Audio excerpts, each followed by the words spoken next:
সাদমান ইসলামের সাথে মাহমুদুল হাসান জয় নাকি প্রথমবারের মতো অভিষেক হবে এক তরুণ তারকার। পাকিস্তানের বিপক্ষে মাঠে নামার আগে এবার এক মধুর সমস্যায় বাংলাদেশ ক্রিকেট দল। কাকে রেখে কাকে নেবেন প্রথম ম্যাচে, সেটাই যেন বড় প্রশ্ন।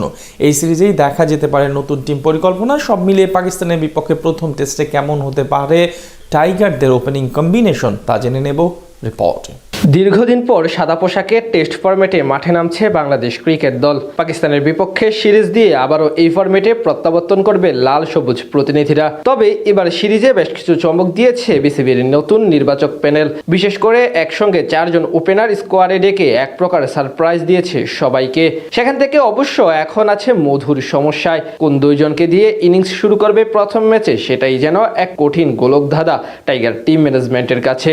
বর্তমানে লাল বলের ক্রিকেটে টাইগার দলের সবচেয়ে বড় সমস্যা হলো ওপেনিং পজিশন। তামিম ইকবাল বিদায় নেওয়ার পর এই পজিশনে এখন অব্দি তেমন ভাবে থিতু হতে পারেননি কেউ।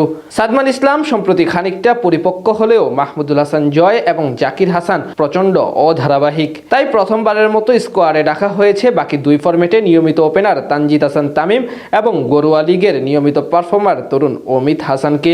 অভিজ্ঞতার বিচারে এবং সাম্প্রতিক সময়ের পারফরমেন্সের আমলে নিয়ে পাকিস্তানের বিপক্ষে মূল ওপেনার হিসেবে দেখা যেতে পারে সাদমান ইসলামকে। জাতীয় দলের হয়ে এখন অব্দি 26টি টেস্ট ম্যাচ খেলে 1400 রান করেছেন, প্রায় 30 ছুঁই গড়ে। এছাড়া 8টি হাফ সেঞ্চুরির বিপরীতে 2টি শতক আছে তার নামের পাশে।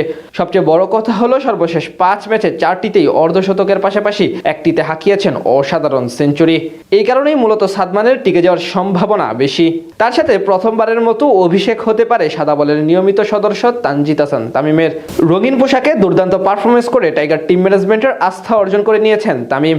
এবার তার কাছে সুযোগ টেস্ট ফরম্যাটে নতুন দিনের সূচনা করা। মূলত আধুনিক যুগের সাথে তাল মিলিয়ে এগিয়ে যাওয়ার জন্যই তাকে দলে রেখেছে নির্বাচকরা।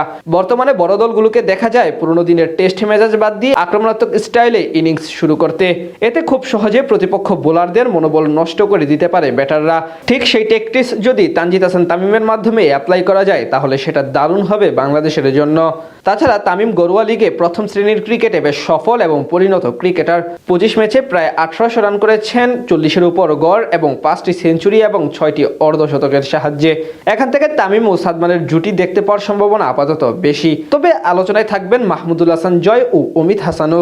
জয়ের না থাকার সম্ভাবনা কম, কারণ তিনি বেশ অধারাবাহিক। ব্যাট হাতে নিজের সামর্থ্যের পুরোটা এখনও দিতে পারেননি। অন্যদিকে অমিত হাসান প্রথমবারের মতো জাতীয় দলের সুযোগ পেয়েছেন, তাই আপাতত তাকে নিয়ে একাদশ সাজানোর চেয়ে তামিমকে নিয়েও সুবিধাজনক মনে করতে পারে টিম ম্যানেজমেন্ট। অমিতকে দ্বিতীয় ম্যাচের বিবেচনায় নেওয়া হতে পারে। সব মিলে বলা চলে এদিক থেকে এখন এক মধুর সমস্যায় পড়েছে বাংলাদেশ দল। আগামী 8 মে পাকিস্তানের বিপক্ষে প্রথম টেস্টে মাঠে নামবে টিম টাইগার্স।